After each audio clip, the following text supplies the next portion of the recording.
আসন্ন ত্রয়োদশ জাতীয় সংসদ নির্বাচনের পর কী করবেন প্রধান উপদেষ্টা ডক্টর মোহাম্মদ ইউনূস? নির্বাচনের আগে এই প্রশ্ন অনেকের মনে। অবশেষে জানা গেল আসন্ন ১২ ফেব্রুয়ারির নির্বাচনের পর প্রধান উপদেষ্টা কী করবেন। ১১ জানুয়ারি রবিবার জাপানের সাবেক প্রধানমন্ত্রী শিনজো আবের স্ত্রী আকি আবে ঢাকায় রাষ্ট্রীয় অতিথি ভবন যমুনায় প্রধান উপদেষ্টা ডক্টর মোহাম্মদ ইউনূসের সঙ্গে সাক্ষাৎ করেছেন। এনকারেজমেন্ট অফ সোশ্যাল কন্ট্রিবিউশন অর্থাৎ সামাজিক অবদানে উৎসাহিতকরণ ফাউন্ডেশনের একটি প্রতিনিধি দলের নেতৃত্ব দিয়ে তিনি বর্তমানে বাংলাদেশ সফর করছেন।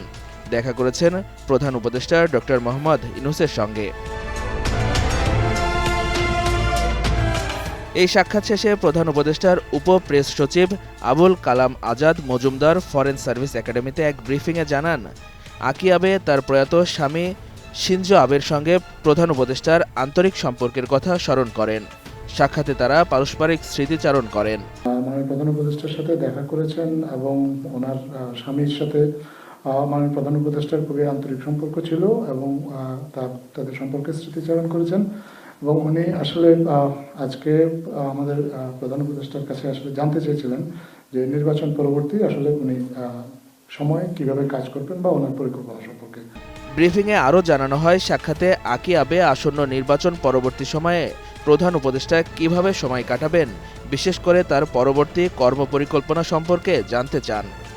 জবাবে ডক্টর ইউনূস জানান, নির্বাচন পরবর্তী সময়ে তিনি মূলত ৩টি বিষয়ে গুরুত্ব দিয়ে কাজ করবেন। প্রধান উপদেষ্টা জানান, প্রথমত ডিজিটাল স্বাস্থ্যসেবা উন্নয়নে কাজ করা হবে, যাতে দেশের নারী ও প্রান্তিক জনগোষ্ঠীর স্বাস্থ্যসেবায় প্রবেশাধিকার বাড়ে। পাশাপাশি প্রবাসী বাংলাদেশিদের যেন একটি ডিজিটাল ব্যবস্থার মাধ্যমে তাদের পরিবারের স্বাস্থ্য সংক্রান্ত তথ্য জানতে এবং প্রয়োজনীয় পরামর্শ দিতে পারেন, সে ব্যবস্থা গড়ে তোলার পরিকল্পনার কথা জানান তিনি। দ্বিতীয়ত, তরুণদের উন্নয়ন ও তরুণ উদ্যোক্তা তৈরির কার্যক্রম আগের মতোই অব্যাহত রাখবেন বলে জানান ডক্টর ইউনূস। আর তৃতীয়ত, প্রধান উপদেষ্টা এসডিজি বা টেকসই উন্নয়ন লক্ষ্যমাত্রা সংশ্লিষ্ট কার্যক্রমও ধারাবাহিকভাবে চালিয়ে যাওয়ার কথা জানান। প্রধান উপদেষ্টার উপ প্রেস সচিব এ সময় আরও জানান, আগামী মার্চের তৃতীয় সপ্তাহে সাসাকাওয়া ফাউন্ডেশনের আমন্ত্রণে জাপান সফরে যাওয়ার কথা রয়েছে ডক্টর ইউনূসের।